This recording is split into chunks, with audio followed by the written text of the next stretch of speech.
To those of you who think Kratos was a shallow one-dimensional protagonist motivated solely by hate and anger, hear me out on this one. This is a common criticism of the original trilogy-era God of War games.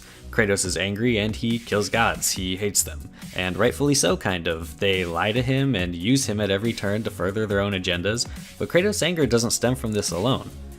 If you're unfamiliar, Ares, the former God of War, tricks Kratos into killing his own family. Kratos' journey from here is to erase the memory of his wife and daughter and the guilt of what he's done. Rather than deal with his sadness, Kratos would rather forget and kill anyone in his way to do so, including his own father. Kratos is angry because of his inability to deal with the death of his family in a healthy way, but Kratos has a new son now, Atreus, who just lost his mother. Kratos is still on a journey to overcome his own selfishness and break the cycle of anger. So you value your privacy more than your son? I'm going to cut off your head now.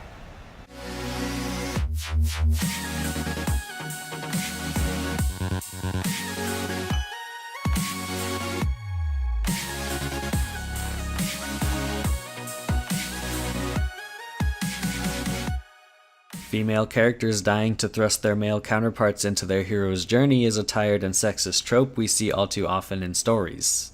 Dad games. This is a dad game? Game about a dad? I did some thinking about if Atreus had to be a boy, like would this game be any different if Atreus was a girl? If I think of this God of War as being a bit more of a personal story and creative director Cory Barlog having a son of his own, it starts to make more sense. Oh, and Atreus is Loki. Spoilers, did I not mention that earlier? Atreus being a boy also lends to the resolution of Kratos' greatest flaw, masking any real emotion with anger. When faced with the loss of his mother, Atreus can take that same path, or Kratos can teach him that men can feel pain and sadness and grieve, and it is healthy to do so. And you must be better than me. Understand? Say it. I will be better. Related anecdote time. A young 20-something boy, newly on his own in the world, reluctantly goes on a trip to Las Vegas with his new-ish girlfriend and her friends, mostly because of not wanting her to go alone, because of insecurity reasons. After arriving, there is talk of maybe splitting up the group for parts of the trip, and insecure boy here gets very offended, drinks an entire bottle of champagne, and burns every replica bridge in town. Now imagine that sad boy is a god. That's Atreus! It's all you ever talk about, over and over. Do something about it or shut up already.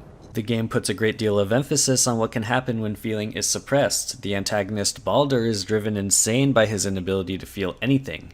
His mother Freya gave him the spell to keep him safe, but her overprotectiveness was ultimately his downfall. Because I will never forgive. Kratos is risking the same fate for Atreus by not trusting him with who he truly is, but that is up to Kratos the parent to guide him. We see Atreus show anger and cruelty throughout the journey, especially when he learns the truth about being a god, and that is when Kratos has the chance to teach Atreus based on his own mistakes. This game resonated with me in more ways than one, but the point that sat with me most relates to the biggest turning point in my life. When I realized my parents kept secrets and were people before there was a me. When I realized that when you have a child, your life takes on new meaning that begins and ends with that child. When we're kids, we don't always know every detail about our parents because their primary concern is raising us. Parenting can be a thankless job. I am who I am and where I am today because of people who put me first in a way I can't even imagine. I am profoundly lucky to have had that. Kratos wasn't ready for that the first time around, and with Atreus, he's given a second chance.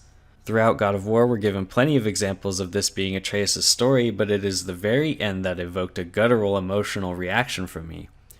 Here, when Kratos has nothing left to hide, having gone through intense emotional growth, unwraps his bandages, revealing the scars of his past, and then... Can we go now? We're so close. Kratos is shown as an insignificant figure within this world. Sure, Kratos does things in this game that have huge consequences that will likely permeate future games in the franchise, but the task at hand is simple. Fulfill Faye's dying wish and uncover Atreus' true nature in the process. Even Odin doesn't really care about them. He's watching, and much is said about his obsession with knowledge and control, but for this story in particular, Kratos and Atreus are just two of his many interests. This is my favorite scene in the game. This is a turning point for Kratos, and it's interrupted by his son asking if he's done staring off into the sunset so they can finish their actual mission. The story isn't about Kratos. Kratos' life isn't even about Kratos anymore. It's all about Atreus, because that's what happens when you have a child. Thank you again for watching my God of War analysis. I really loved this game, and a lot of its themes resonated with me a lot. Thank you to my Twitch subscribers as well. I can't thank you all enough for your continued support. My next video will be about something related to E3, which is basically here at this point, and I'm very excited. So if you like this video, want to see that one, make sure you subscribe to the channel. It really helps. Thank you again.